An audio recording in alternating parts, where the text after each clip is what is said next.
शनि के नाम से ही हर व्यक्ति डरने लगता है। शनि की दशा एक बार शुरू हो जाए तो 7.5 साल बाद ही पीछा छोड़ती है। लेकिन हनुमान भक्तों को शनि से डरने की तनिक भी जरूरत नहीं है। शनि ने हनुमान को डराना चाहा, लेकिन मुंह की खानी पड़ी। आइए जाने कैसे। महान परिक्रमी हनुमान अमर है। पवन पुत्र हनुमान रघुकुल के कुमारों के कहने से प्रतिदिन अपनी आत्मकथा को एक एक भाग सुनाया करते थे। उन्होंने कहा कि मैं एक बार संध्या समय अपने आराध्या श्री राम का स्मरण करने लगा तो उसी समय ग्रहों में पाप ग्रह मंद गति सूर्य पुत्र शनि देव पधारे। वह अत्यंत कृष्ण वर्ग के भीषणाकार थे। वह अपना सिर प्रायः झुकाए रखते हैं। जिस पर अपनी दृष्टि डालते हैं वह अवश्य नष्ट हो जाता है। शनि देव हनुमान को बाहुबल और पराक्रम को नहीं जानते थे।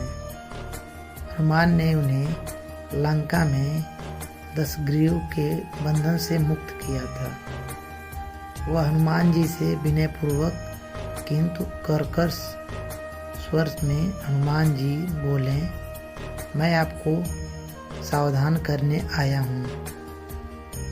त्रेता की बात दूसरी थी, अब कलयुग प्रारंभ हो गया है। भगवान वासुदेव ने जिस क्षण अपनी अवतार लीला का समापन किया उसी क्षण से पृथ्वी पर काली का प्रभुत्व हो गया। यह काली युग, इस युग में आपका शरीर दुर्बल और मेरा बहुत बलिष्ठ हो गया है। अब आप पर मेरी 7.5 की दशा प्रभावी हो गई। मैं आपके शरीर में आ रहा हूँ।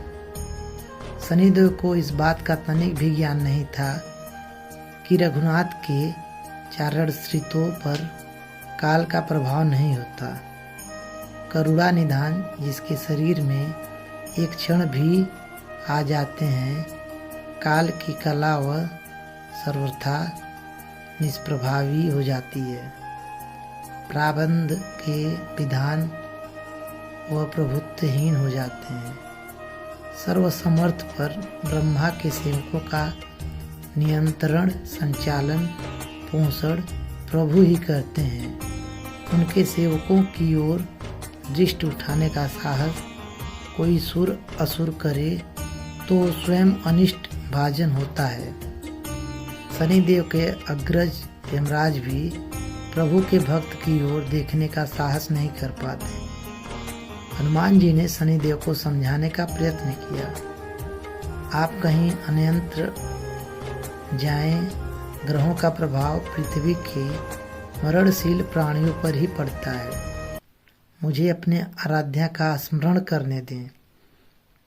मेरे शरीर में श्री रघुनाथ जी के अतिरिक्त दूसरे किसी को स्थान नहीं मिल सकता। लेकिन शनिदेव को इससे संतोष नहीं मिला। वह बोले, मैं सृष्टिकर्ता के विधान से विवश हूँ। आप पृथ्वी पर रहते हैं, अतः आप मेरे प्रभुत्व क्षेत्र से बाहर नहीं हैं।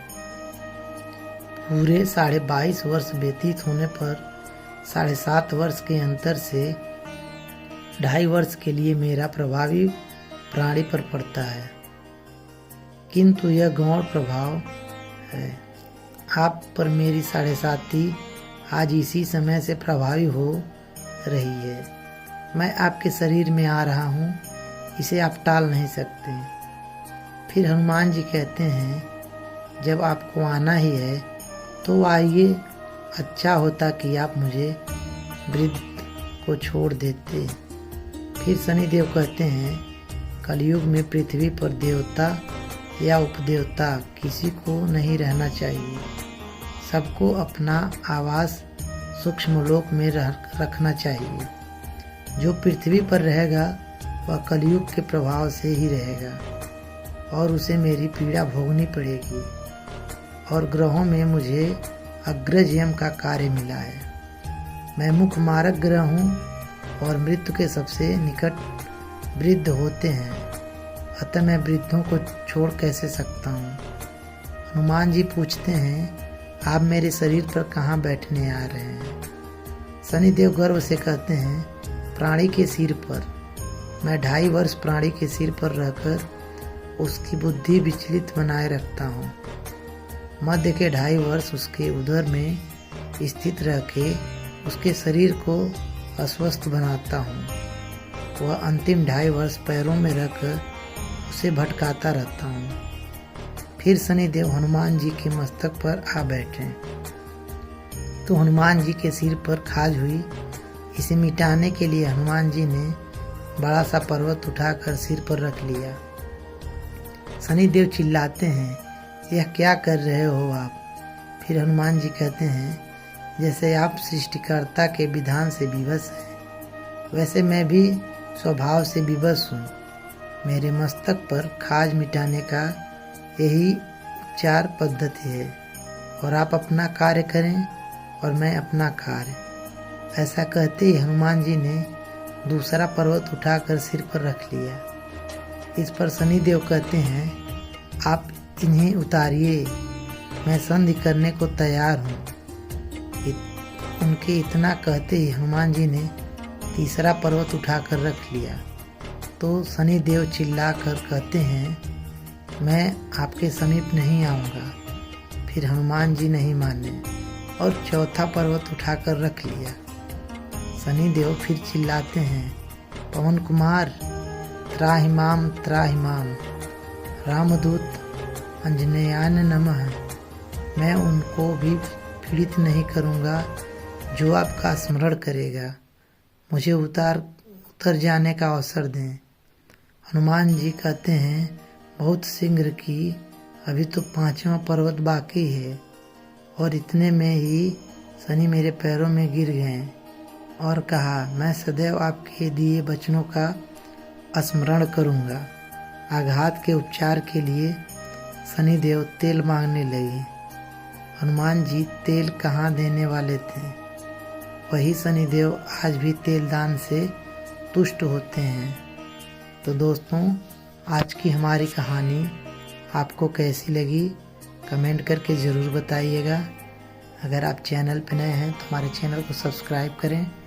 हमारी वीडियो आपको अच्छी लगी हो तो हमारी वीडियो को लाइक करें। मिलते हैं फिर एक ऐसी ही पौराणिक कथा के साथ।